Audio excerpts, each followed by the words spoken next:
चूंकि चरणबद्ध होगा। और नीतीश कुमार जी जो कुछ महीनों की सरकार है, अगर वो चाहते हैं कि कुछ अच्छा करके जाए, कुछ इतिहास बना के जाए, तो BT एक्ट को रद्द कर दें, अन्यथा उनको आप जा करके देखेंगे तो वहाँ पे कहीं मंदिर बनाया जा रहा है, कहीं पे शिवलिंग बैठाया जा रहा है, और तमाम तरह के हिंदू धर्म के वहाँ पे जो ब्राह्मणों के द्वारा, पंडित पुरोहितों के द्वारा वहाँ पे हिंदू धर्म के प्रतीक चिन्हों को वहाँ पे स्थापित किया जाता है। ये सीधे तौर पे दिखाता है कि ये बौद्धों के धार्मिक स्वतंत्रता, उनकी आज़ादी, उपासना की आज़ादी पे हमला है। और इसके माध्यम से आज़ाद समाज पार्टी सड़कों पर संघर्ष कर रही है, और हम ये प्रण लेते हैं कि मुक्त कराकर BT एक्ट को समाप्त करके ही हम दम लेंगे। भीम आर्मी और आज़ाद समाज पार्टी पूरी ताकत से माननीय राष्ट्रीय अध्यक्ष भीम आर्मी विनय रतन सिंह जी के नेतृत्व में यात्रा कर रही है।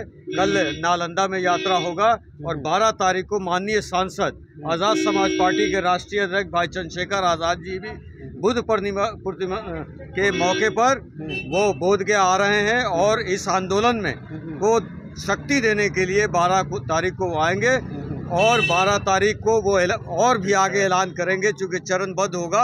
और नीतीश कुमार जी जो कुछ महीनों की सरकार है, अगर वो चाहते हैं कि कुछ अच्छा करके जाए, कुछ इतिहास बना के जाए, तो BT एक्ट को रद्द कर दें, अन्यथा उनको बिहार में पूरी दलित समाज, पूरा सेकुलर समाज, पिछड़ा समाज, अल्पसंख्यक समाज करेगा।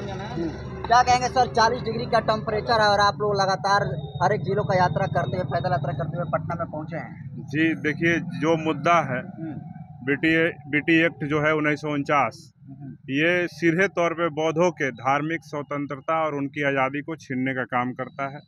और इस कानून के माध्यम से महाबोधि महाविहार, जो बौद्धों का ही नहीं पूरे विश्व का एक धरोहर है, भारत का धरोहर है।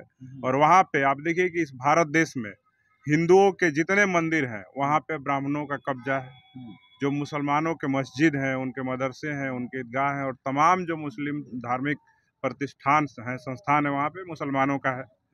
वहाँ पे वो इबादत और तमाम चीज़ें करते हैं। इसके अलावा जो क्रिश्चियनों के गिरजाघर हैं, सिखों के गुरु घर हैं, और जितने भी धर्म हैं उनके पास स्वतंत्रता है कि वो अपनी उपासना कर सकते हैं, वहाँ पूजा पाठ कर सकते हैं, कोई भी धार्मिक अनुष्ठान कर सकते हैं। लेकिन बौद्धों के जो पूरे दुनिया का वैश्विक विरासत है, और जिस महात्मा गौतम बुद्ध के नाम से, तथागत बुद्ध के नाम से पूरे दुनिया में भारत को ज्ञान की धरती कहा जाता है, जहाँ पे तक्षशिला, नालंदा और विक्रमशिला विश्वविद्यालय जैसे विश्वविद्यालय जहाँ दुनिया भर से लोग आते थे, और उस धरोहर पे आज बौद्धों का कब्जा नहीं है। और वहाँ पे आज भी गैर बौद्ध जो है पंडित पुरोहित वहाँ पे कब्जा जमाए हुए हैं। और महाबोधि महाविहार प्रांगण में आप जा कर के देखेंगे तो वहाँ पे कहीं मंदिर बनाया जा रहा है, कहीं पे शिवलिंग बैठाया जा रहा है, और तमाम तरह के हिंदू धर्म के वहाँ पे जो ब्राह्मणों के द्वारा, पंडित पुरोहितों के द्वारा वहाँ पे हिंदू धर्म के प्रतीक चिन्हों को वहाँ पे स्थापित किया जाता है। ये सीधे तौर पे दिखाता है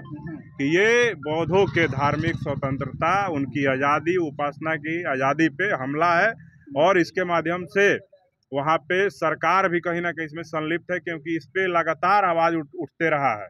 ये 1990-92 के बाद से ही आवाज़ उठ रहा है, चाहे उस पर रामविलास पासवान जी हो या अन्य कांग्रेस के भी या और अन्य नेताओं ने भी, बहुजन समाज के नेताओं ने भी इस पर आवाज़ उठाया, लेकिन अभी तक BT एक्ट को निरस्त नहीं किया गया, महाबोधि महाविहार को पंडित पुरोहितों से मुक्त नहीं कराया गया। इससे सीधे तौर पे दिखता है कि बिहार में नीतीश कुमार जी भी जो है ढकोसलेबाजी करते रहते हैं। बुद्ध के नाम पे वो तमाम विकास की योजनाएं चलाने की बात करते हैं, लेकिन जो वैश्विक विरासत है वहाँ पे बौद्धों को कब्जा नहीं है, पंडित पुरोहितों का कब्जा है। इससे सीधे तौर पे दिखता है कि बिहार के मुख्यमंत्री नीतीश कुमार बौद्ध विरोधी हैं, और महाबोधि महाविहार को BT एक्ट खत्म करके वो निरस्त नहीं करना चाहते हैं, और उनको नहीं देना चाहते, इसलिए इस प्रकार की बातें हो रही है। लोग सवाल उठा रहे हैं कि एक तरफ जहां भारत पाकिस्तान से लड़ रहा है, वही भीम आर्मी वाले ब्राह्मणों से लड़ रहे हैं।